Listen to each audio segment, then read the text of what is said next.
Hi everyone, Richard here at Calvin Wazoo, bringing you another video. And I've got a lot of videos that I want to complete. There's a couple threads I want to join in on. One about country music, the other one, I think I can do the country music one. I'll have to fudge a little bit. And there was one regarding jazz. Really would like to do those threads. And then Rachel, the Music Ma'am, and Lisa Tedesco are doing a contest about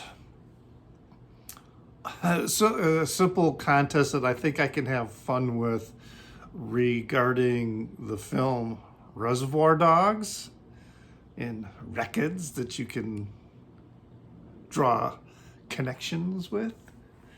That could be fun. But anyway, it's been a while since I did a video about Frank Zappa, one album at a time. So yes, it is now time to move on to the next release in the discography.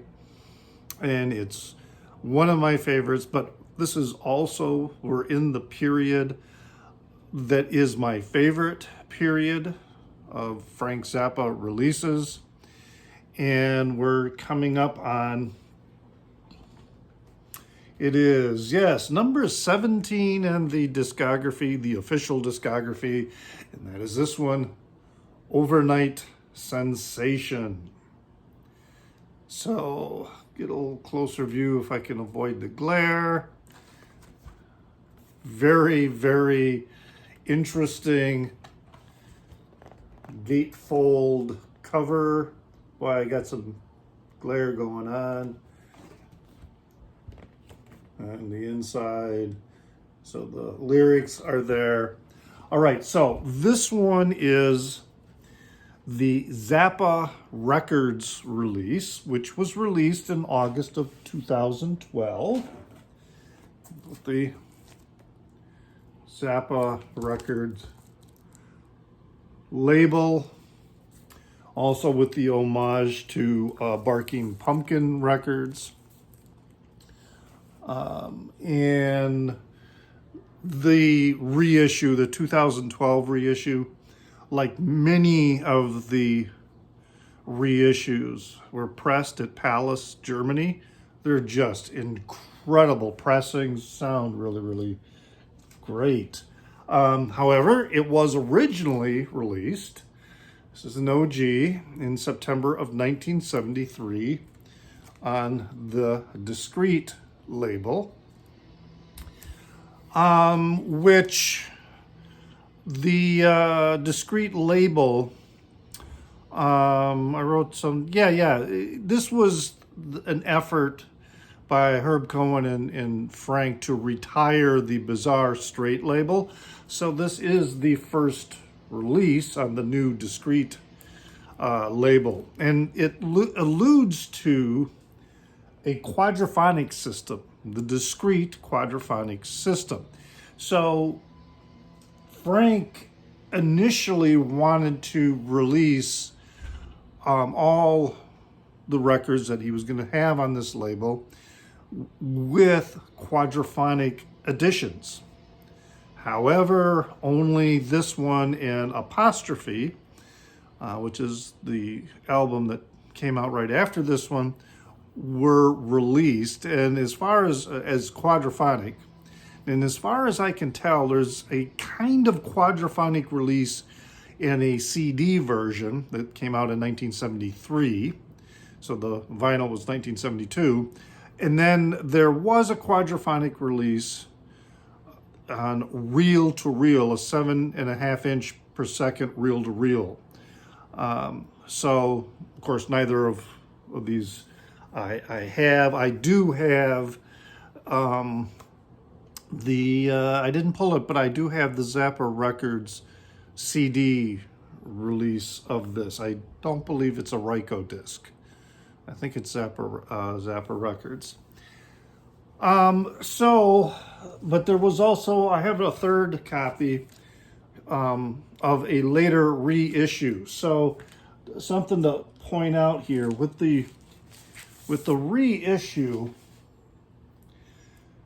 you know, if we look at that label number where it says DSK 2288, all right, that's not an OG if it's DSK. So this is a later reissue, which you can find. It's a 1977 repressing, and remember, this was originally released on vinyl in 1973. The OG 1973 OG release is going to have this on the cover. It's going to have this catalog number of MS 2149. Now, interesting thing about this, there really isn't that much difference in price between the two. Now, you go look at Discogs, and there are some vendors who are selling these OGs for $100. But you can find plenty of OGs for sale right now in very good plus and even near mint condition for around $25 to $30. And then that other pressing that I was talking about, the 1977 pressing, that you can find around for $25. So even though this is probably one of Frank's top selling albums, it was. I mean, you know, ironically, it was called Over-Nite Sensation. And it is, this and Apostrophe are the only two records that he released that were certified gold. So it achieved gold record status. And right there, that is implying that there are a lot of copies out there. All right, I think it's what, 500,000, you know, that's when you sell that many, that's when you get gold record status. So it's really not that rare. So vendors who are asking $40, $50, $60 for even an OG release in near mint condition are asking too much. An interesting thing, the reason I have this 1977 pressing is I saw a vendor on eBay who was advertising that they had the OG copy, and the price was reasonable. I think I paid around $25 for it. And but when I got it, I saw that it had the different number. I contacted him back and said, "Hey, this is not an OG, you know, and you advertised it as being OG." So he gave me a credit back of like $5, and which I didn't really think was enough, because at that time, the 77 repressing, I mean, it was, you know, it was closer to $10 less than what I paid him. But it became moot because, and I bought other records from him in that same order, and I was very, very happy with these records that I got from him. It was just the issue with this one, but it all became moot because after he gave me a whatever it was, a $5 or $10 credit, I don't remember, he blocked me from ever buying anything from his store again. So, you know, what are you gonna do? Anyway, interesting story about this release. Okay, so it was released, you know, 1973 in September.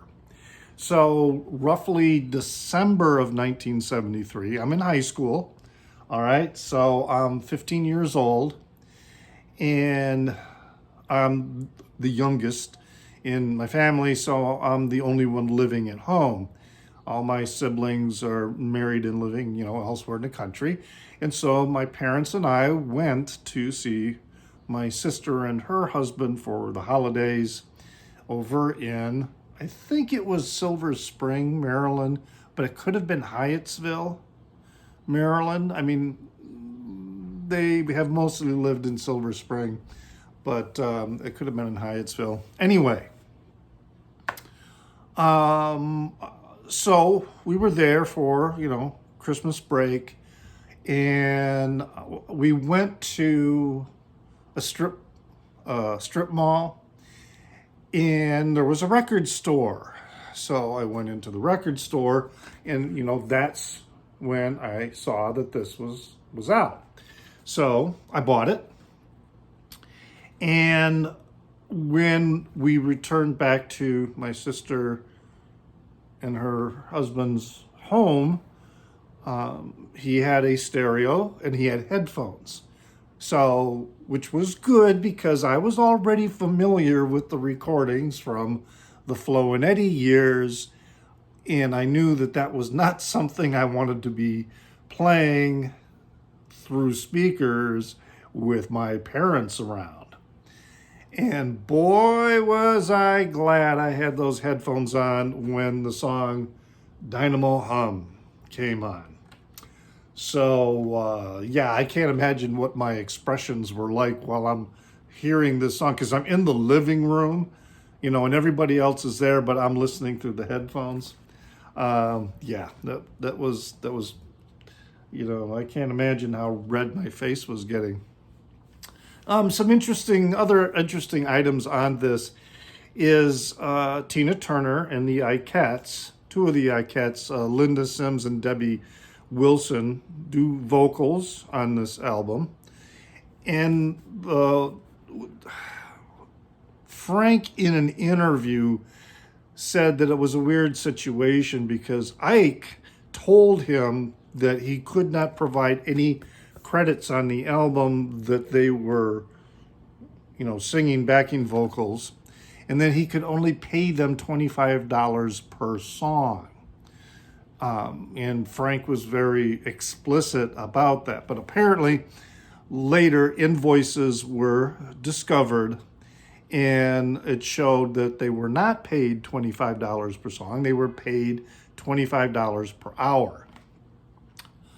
So, this is just another little example where Frank is apparently misremembering something, which a lot of us do. I mean, human memory really is quite fallible. In fact, there's lots of, if you're not aware, lots of studies that show that eyewitness testimony is often the most unreliable evidence in a criminal trial. Because, that's why they call so many witnesses, because we think we see something that may not have actually occurred. Anyway, so the inside cover design is Cal Schenkel. The outside cover design, however, was by David B. McCacken. And he worked on this for like 2 months as a painting. He did it as a painting. And he was being given really detailed instructions about what it was to look like, what was to go, into the design of the cover. And there's all kinds of interesting things in here. You've got the foot pedal and, other gear. We've got this rather prurient frame. I got my window open if you hear it's Chicago. There's traffic outside. Anyway, you can see the very prurient frame around what appears to be a mirror. But even though this is a mirror, everything is, the right way, except for there's one item on here where everything is reversed as though it were in a mirror, and I can't remember,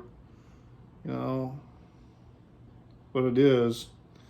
But anyway, a few of the items that you see in here have some I'm not going to say significance, but a story behind them. So, for example, the underpants right here, the label on them, if you look closely, says Rush Up and then Chicago. Well, Rush Up was a bar on Rush Street in Chicago. So a little homage to that. The fire extinguisher that you see here. And then you can kind of see like a hotel sign here implying that it might be a Holiday Inn.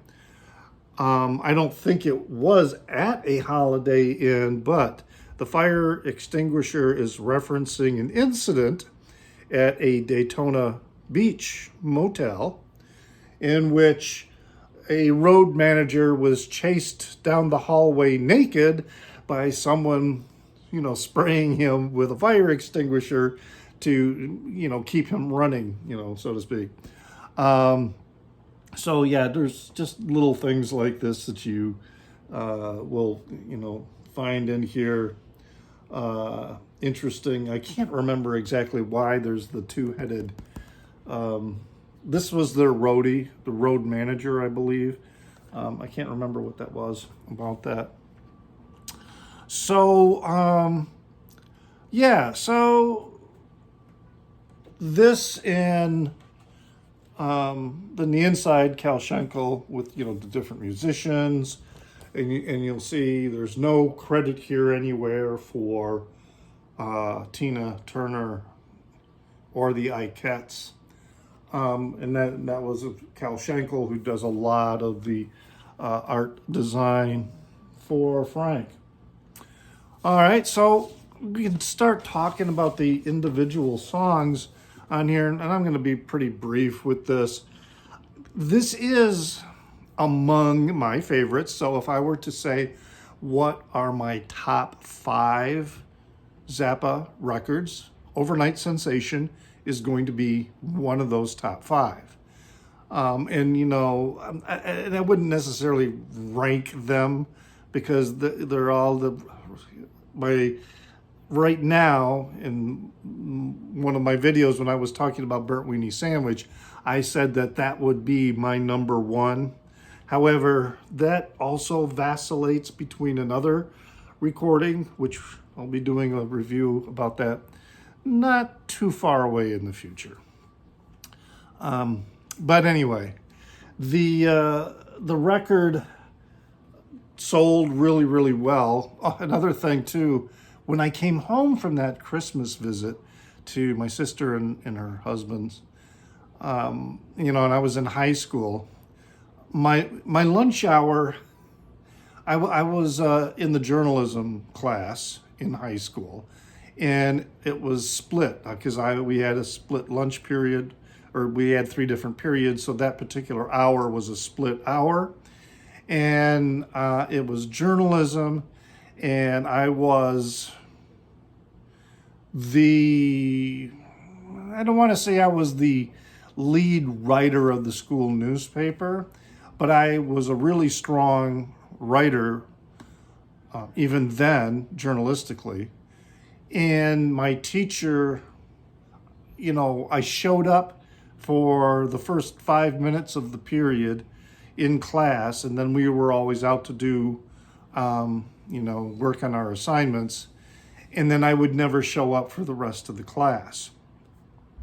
So one of those classes, that, they could have been first lunch period, or they could have been the third lunch period, so the class wasn't split. I went to, it was Spanish class. I wasn't taking Spanish. But on Fridays or something like that, in Spanish or any language class, sometimes they'll have a auditory type lesson. So everybody's listening to something in headphones. All right. So on Fridays, the teacher, he was pretty hip for a teacher, in the 70s. A student could bring in a record, and then he would play the record and then everybody could listen to it on their headphones and do whatever, read whatever.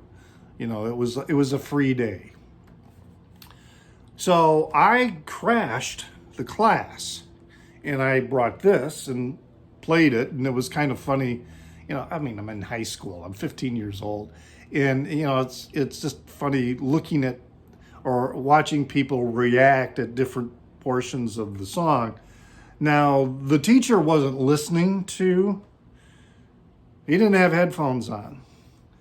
But now that I look back, he knew about this record, and probably intentionally was not going to listen to it, because he would know that, especially during the song Dynamo Hum, that he would have to exhibit outrage or whatever, maybe even potentially discipline me.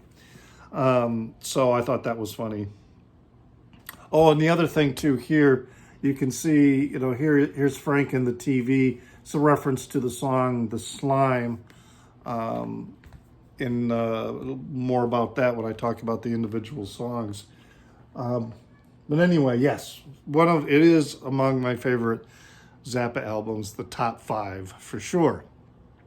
All right, so the first song is Camarillo Brillo, and that's about it's referencing a short-lived hairstyle from Southern California. It was this fad of the hair being just like, in some respects, looking like a Brillo pad. And also the Camarillo is a reference to a state hospital by that name, a state mental hospital. So, she had that Camarillo Brillo flaming out along her head.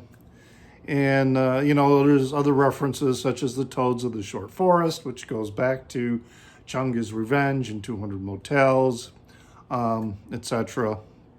And then there is the reference to the poodle bites and the poodle chews it, which I think is on this song. I better double check because... well, of course, is that a real poncho, or is that a Mexican poncho? A real poncho or a Mexican poncho, or is that a Sears poncho? That reference there. Sears at that time, was a major clothier. It was in many respects like, Marshall Field or something like that. There were Sears stores all over the place. And now I want to make sure where... the next song, or the song later. Never mind, I'll get to that. Then we've got "On the Slime" is the second song. Killer opening guitar solo, and then there's also a guitar solo at the end. Tina Turner and the Ikettes sing during this.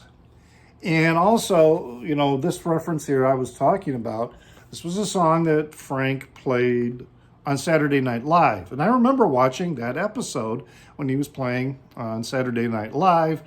Had Don Pardo doing the parts that were, that's right, folks, don't touch that dial, which on here, on this recording, was Ken Vassie. Ken Vassie did that part, but it was Don Pardo on Saturday Night Live. And then on the stage, they had TV monitors, and then they had this green slime oozing out of the TV monitors all over the stage. It was pretty cool. Then we come to the song "Dirty Love," and it is, they've got a couple lines in there that, if you're familiar with the song, where he's saying, not a speck of cereal, nothing but the best for my dog. Well, those are phrases that were taken directly from Alpo commercials, the dog food, Alpo. So that's where those words come from. And then, of course, the poodle bites. Come on, Frenchie. The poodle chews it, snap it. The poodle biting, and the poodle again. Another project object motif that appears in subsequent recordings. And then we've got 50/50, which has Ricky Lancelotti doing the vocals. Now, Ricky Lancelotti, which his real name was actually Rick Lancelot, but he went as Ricky Lancelotti on this recording. He played with other bands, but if you're of my generation, you might make a connection more easily when I say that he did voices for vocals for the songs that were sung on Banana Splits, the Saturday morning TV show, the Banana Splits. I mean, not every song, but some of the key songs, like We're the Banana Splits, and there was another song in particular, he's doing the vocals for these. It's a good song. The synth, George Duke on the synthesizer solo is just really, really, really amazing.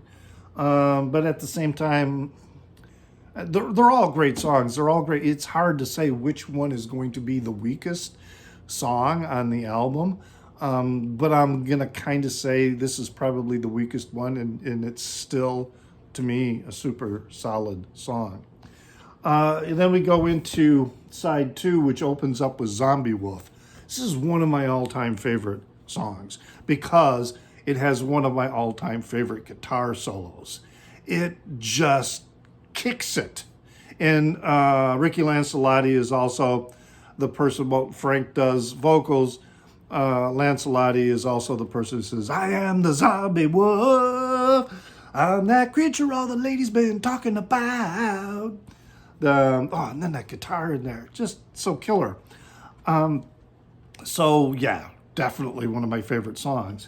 And then comes Dynamo Hum, which, when I had this, it was my prurient teenage mind, of course. It was this cool song and all that. What's interesting, though, is Frank did a radio show later and explained that, he couldn't understand why that song was never played on the radio. And I think the DJ said something to it's, the words. And Frank pointed out there are no bad words, no offensive words on this song. And if you know George Carlin, you know the 7 words that cannot be said either on broadcast TV or the radio. And none of those 7 words are uttered in Dynamo Hum. So he went through the entire song, line by line, to prove his point, that all these words could be said on the radio, that there was no violation. And so that was pretty funny to see that. And then this is followed by Montana, which closes out the album. Again, one of my favorite songs because of the guitar solo. Just super, super, super incredible guitar solo. And in fact, there's a couple passages from a book I want to read to you if I remember where I put the book. And I recommend this book, The Big Note. I mean, if you are really into Frank Zappa, this is a very comprehensive book, covers at least up until until it was published, all right, which was, where are we, 2018. It's a Canadian book too, published in Canada. So at least up until 2018, it covers just about every official release. It misses 1 or 2 that were released prior to 2018. So, but it's very, very comprehensive. And I use it a lot for a lot of the information, that I provide in these videos. But one of the things I wanted to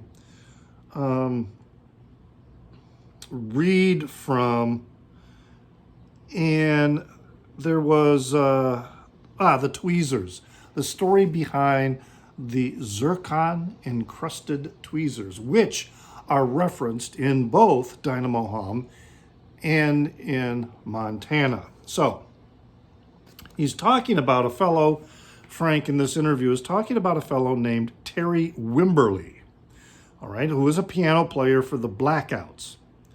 And he bought this $100 zircon ring. So I'm sure you've seen people who, they'll have a diamond, it looks like a diamond stud, except, see now, this is a diamond stud here. It's, it's quite small because diamonds ain't cheap. But you'll see people walking around with these giant crystals that look like they're probably glass. A lot of them are probably glass, but some of them do have a brilliance that is similar to a diamond, and they're zircon. So, and they had them on rings, and so this was like this way that you could be ostentatious without being wealthy. And so he's talking about Terry Wimberly, and this is what Frank was saying. Wimberly always wanted to be the missing link between Fats Domino and Otis Blackwell, who was the guy who sang the original version of Daddy Rolling Stone. Do you know what size zircon you could buy for $100? So he had this enormous, cheap-looking, obviously fraudulent diamond sort of a thing on his little finger that he used to wear to school all the time. So this is going back, to high school. And so since that moment, I've always considered the zircon to be the symbol of not wealth, but the ultimate cheapness as applied to the back of a comic book.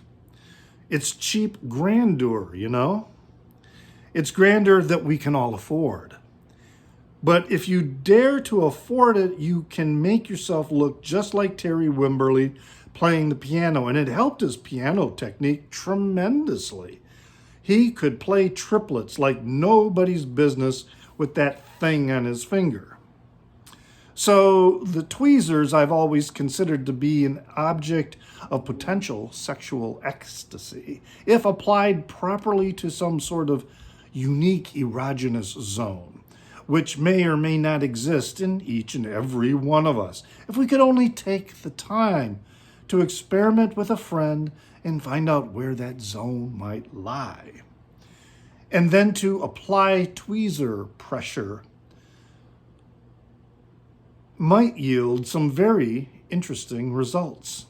Therefore, if you took the tweezer and encrusted it with enough zircons, you would have something that was not only cheap and grand, but sexually gratifying at the same time. So that's the sort of the background on the zircon encrusted tweezers, which is mentioned in the song Montana. Now, Montana, what the hell is that about? Raising me up a crop of dental floss.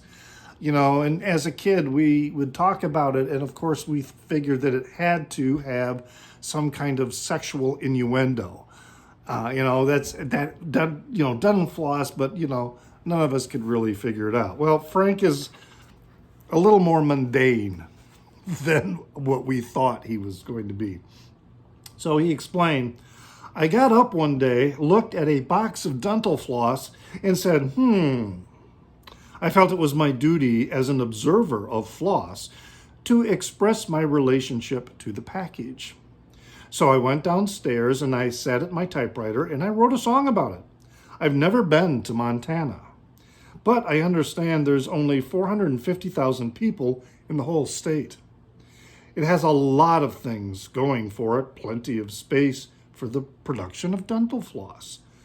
And the idea of traveling along the empty wasteland with a very short horse and a very large tweezer, grabbing the dental floss sprout as it pooches up from the bush, grabbing it with your tweezers and towing it all the way back to the bunkhouse would be something good to imagine. Floss is when it's in the container, when it pulls out of the little container, and here's this image of him plucking the floss and then riding back with this long trail of floss. I mean, yeah.